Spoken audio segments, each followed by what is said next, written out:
Dans ce 4e épisode, Grand Corps Malade nous partage les différentes étapes de son ascension fulgurante vers le succès, son rapport à la notoriété, ainsi que sa manière de garder les pieds sur terre.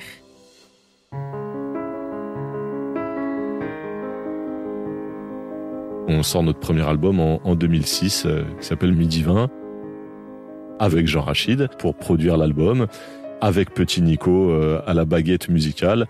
J'avais tellement de textes que c'était dur, je crois que j'en ai mis 16 ou 18, même si à l'époque c'était déjà trop pour un album.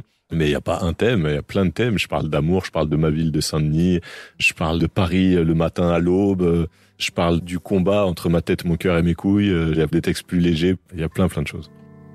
Des projets noués nos potes, on en a eu plein nos poches. Trouver la bonne idée au bon moment pour ne pas rater le coche. Quels que soient les domaines, social, culture ou dans le sport, il nous fallait tenter notre chance, on ne pouvait pas avoir tort. Des idées les plus farfelues aux projets les plus tangibles, étions-nous simplement têtus, rien ne paraissait inaccessible. Le plus grand des océans devenait pour nous une petite mare. Lorsque cette phrase résonnait, je te jure, ça peut schémar. Le studio, ça se passe très bien. Je fais tous mes textes en one shot. C'est des textes que je fais depuis des mois, voire des années déjà sur les petites scènes slam. Donc le côté live, ça me fait pas peur. Bien sûr que c'est différent, j'ai un casque aux oreilles, de la musique, mais en tout cas, c'est pas comme si je faisais que de l'écrit depuis des années. Là, je faisais que de l'oral, donc ça se passe bien. Là, quand j'écoute mon premier album, je trouve que en termes de flow et d'interprétation, j'ai un peu progressé, heureusement. Mais en tout cas, à l'époque, ça s'enregistre hyper vite. Après, on fait ça presque en amateur. Moi, j'ai jamais fait d'album. Petit Nico, c'est la première fois qu'il réalise musicalement un album. Jean Rachid, c'est la première fois qu'il produit un album. Et comme on n'est que des nouveaux, ils nous ont mis un petit mixeur qui aujourd'hui est très très fort. Mais à l'époque, Nico Stofsky, c'est le premier album qui mixe tout seul. Donc voilà, c'était presque un album d'amateur. C'était une espèce d'alignement de planètes, de feux verts qui s'allument dans l'ordre. Je fais cette émission de télé avec Ardisson, donc du coup, ça nous permet de signer en maison de disques. C'est Valérie Zetoun à l'époque chez AZ, un label d'Universal, qui nous signe et qui croit comme personne en moi, et donc il se bat pour que la semaine de la sortie, il y ait 25 000 albums en magasin, ce qui est énorme à l'époque, surtout pour un illustre inconnu. Mais du coup, les gens y croient, donc je me retrouve à faire des télés. Le mercredi de la sortie de l'album, je fais le grand journal avec Denisot. Et là, coup de chance, c'est Johnny Hallyday, l'invité principal. Donc du coup, audience de ouf. À 20h, la porte s'ouvre. Là, à l'époque, la scène était derrière une porte. Donc la porte s'ouvre. Moi, je fais les voyages en train en live, juste avec mon pote Nico au piano et une violoncelliste. Je suis tétanisé. Il est 20h, je suis en direct sur Canal+. Là, je me dis, là, si je me trompe, c'est chaud. Là, la France entière le voit, quoi. Donc là, c'est hyper déstabilisant. Je fais mon morceau, ça se passe bien. Je les rejoins à la table. Et là, j'avais un texte un peu rigolo qui s'appelle « Ma tête, mon cœur et mes couilles ». Et Denisot, il me lance pour le faire. Donc, je fais ce texte-là à la table, comme ça, a cappella. Le corps humain est un royaume où chaque organe veut être le roi. Il y a chez l'homme 3 leaders qui essaient d'imposer leur loi. Johnny, il éclate de rire, il me check, il me dit « Faut absolument que tu m'écrives une chanson ». Et le truc, il est lancé, quoi. Et là, ça y est, dès la première semaine, on est dans le top 10 des ventes d'albums. On en vend plus de 600 000. C'est un énorme succès. On a trempé notre plume dans notre envie de changer de vision. Prendre une route parallèle comme une furtive évasion.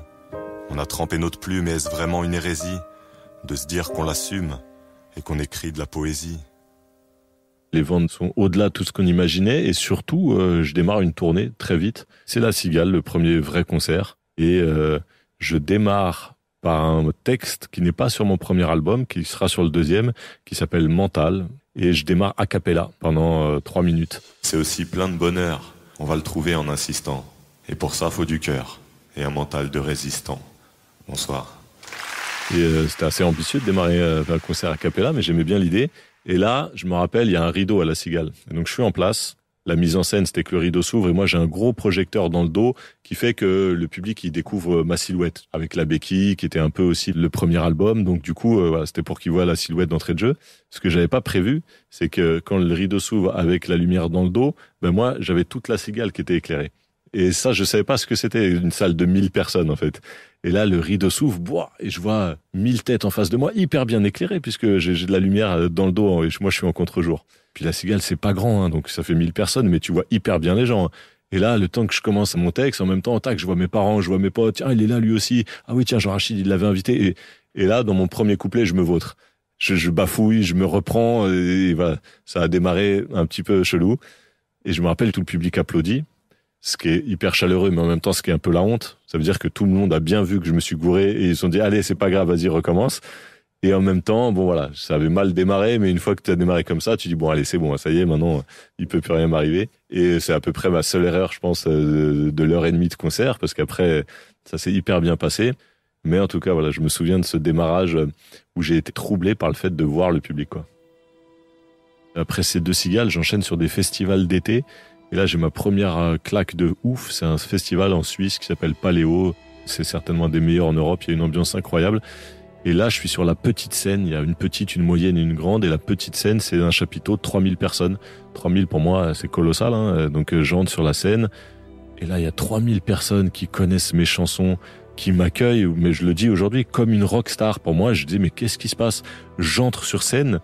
Il y a des hurlements. En plus, sous un chapiteau, ça fait du bruit. C'est pas du plein air. Et là, je comprends pas ce qui se passe. Je me dis, waouh, ok, j'avais fait 2 cigales.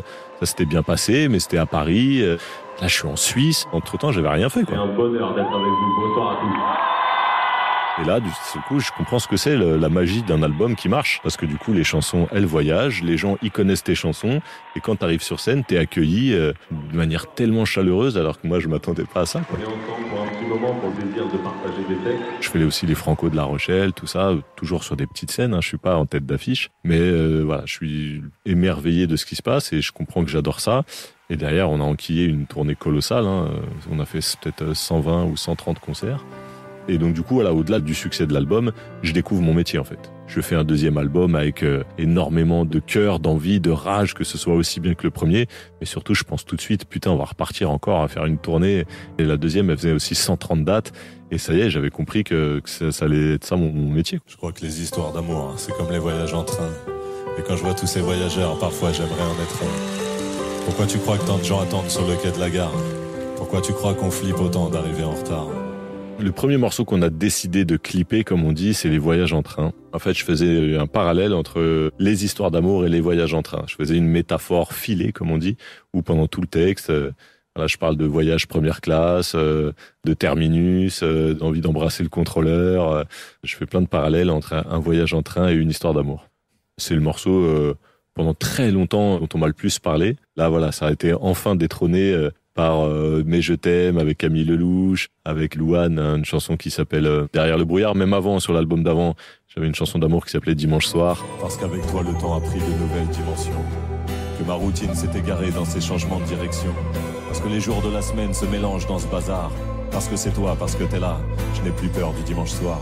Voilà, ces chansons-là, on m'en parle plus souvent. Aujourd'hui, j'ai sorti un titre qui s'appelle Retiens les rêves, dont on me parle beaucoup.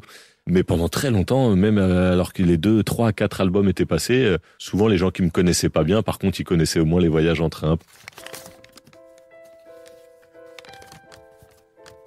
Je me souviens de la première lettre que je reçois de quelqu'un qui m'avait entendu à la radio. Je me demande même si c'était pas avant le premier album, parce qu'il y a une émission de radio qui était venue à Saint-Denis, dans un café, donc je passais par là, je m'étais incrusté, j'avais lâché un texte comme ça.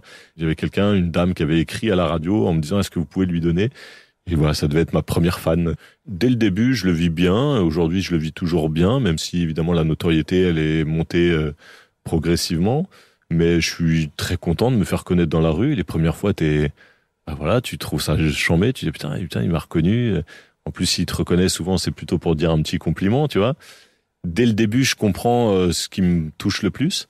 C'est-à-dire que ça arrive encore aujourd'hui que des gens me disent « Ah, je vous reconnais, je vous ai vu à la télé ». Et ça te fait ni chaud ni froid, tu vois, m'en fout que tu m'aies vu à la télé, merci. Mais par contre, quelqu'un qui juste te fait un signe, un pouce en l'air, ou qui te dit merci, ou encore plus, qui dit merci pour telle chanson et te donne un titre de chanson, ou des fois même il me dit une phrase, merci pour telle phrase, j'ai l'impression que vous l'avez écrite pour moi, ça c'est hyper gratifiant.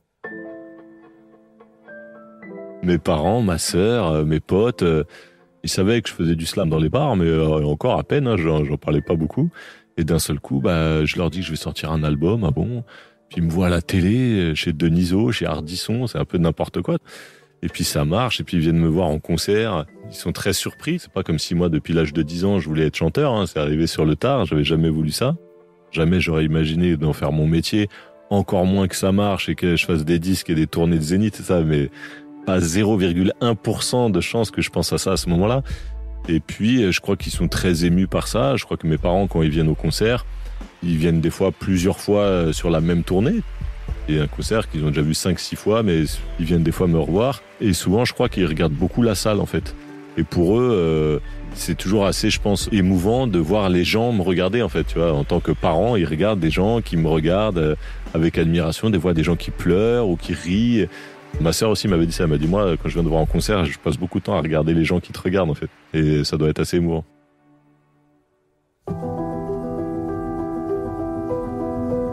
Merci d'avoir écouté ce 4e épisode de Destin.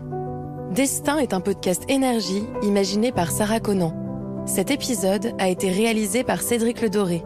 Rédaction en chef et interview, Anaïs Kopman. Production, Anne-Cécile Kiry, assistée de Marie Carrette. À bientôt pour un nouvel épisode.